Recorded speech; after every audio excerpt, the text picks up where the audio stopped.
Hi, welcome to YesLingo's special program, Top 10 Weirdest Chinese Dishes. I'm your host, Betty. Well, we're right about halfway through our program so far, and all the strange eats we've talked about have all come from the land. Let me share one of China's eating mantras with you at this point. All right, this goes, 水里游的，除了轮船不吃，什么都吃。What it means is, eat everything that is found on water except boats. Now, when we say everything, we really do mean everything, even the creepy crawlies at the bottom of the ocean. Behold, the sea cucumber, 海参.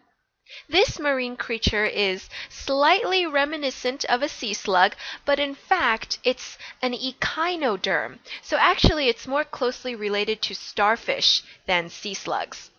The Chinese name, 海参, is actually quite interesting. The first word, 海, means ocean. And the second word, 参, is the word for ginseng or 人参.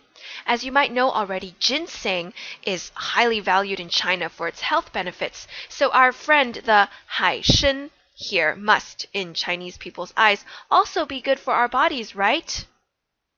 Here is where we'll learn yet another Chinese eating mantra, and that is 吃什么补什么.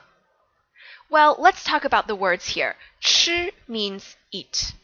补 means nourish, and 什么 literally means what. So this phrase's literal translation is something like eat what, nourish what. Well, this doesn't make any grammatical sense in English, as you'll quickly learn with a lot of Chinese translations. So for our intents and purposes, I'd say you are what you eat is a sufficient translation of 吃什么补什么. The Chinese believe that when it comes to eating animals or animal parts, the food will nourish that particular organ in your body. For example, eating animal liver is said to make your own liver healthier, and eating brains is supposed to make you smarter. Supposedly, feeding fish tongue to babies helps them learn to speak earlier. By the same logic, eating animal penis is said to make a man more, well, you know, but that's a whole other episode. With that in mind, let's take a closer look at this interesting creature. Is it slightly reminiscent of a phallus?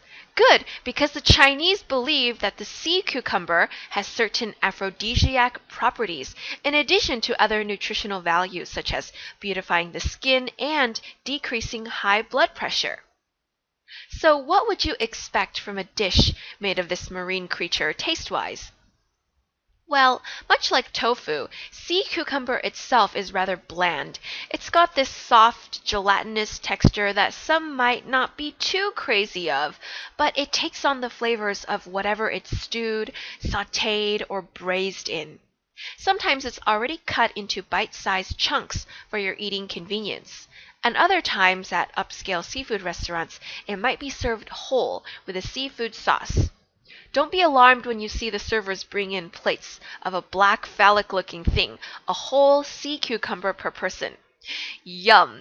And take your time eating this delicacy. Feel your body surge with the nourishing powers of the sea cucumber. Now, you can find dry sea cucumber in specialty shops, but there's quite an involved soaking and boiling process to rehydrate the dried sea cucumber. And since you probably won't make this a daily staple, YesLingo recommends trying it at a reputable restaurant near you. We personally love sea cucumber hong shao, or braised in soy sauce, and you end up with a sticky, salty dish whose sauce goes really lovely over white rice. This is one of those foods that you'll just have to take the plunge and try it out. Perhaps you'll like it. Perhaps you'll find it repulsive. Either way, it's something you definitely don't want to miss out on while you're in China. And that's all we've got planned for today. I'll see you next time as we explore more of China's top 10 weirdest foods. I'm Betty, and have a great one.